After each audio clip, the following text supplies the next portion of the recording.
Good morning guys, yan po. Hindi po kami sakay ng bus dahil mapagpo ang kalsada. Sa highway po ay hindi makita ang daan dahil pumasok na po ang paglamig dito, kaya mapagpo. Kaya dito muna po kami hanggang hindi pa lumiliwanag dahil hindi po makita ang kalsada, baka magkabanggaran.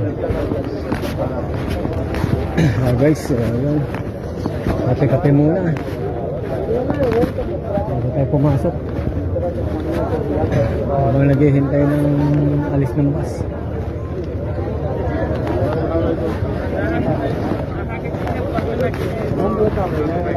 Ayun po, dito muna po kami lahat, hintay muna.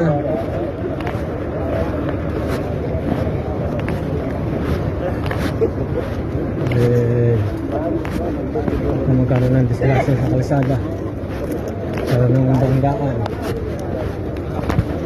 kaya hintay na lang po daw na magliwanag bago bumiyahe papuntang site.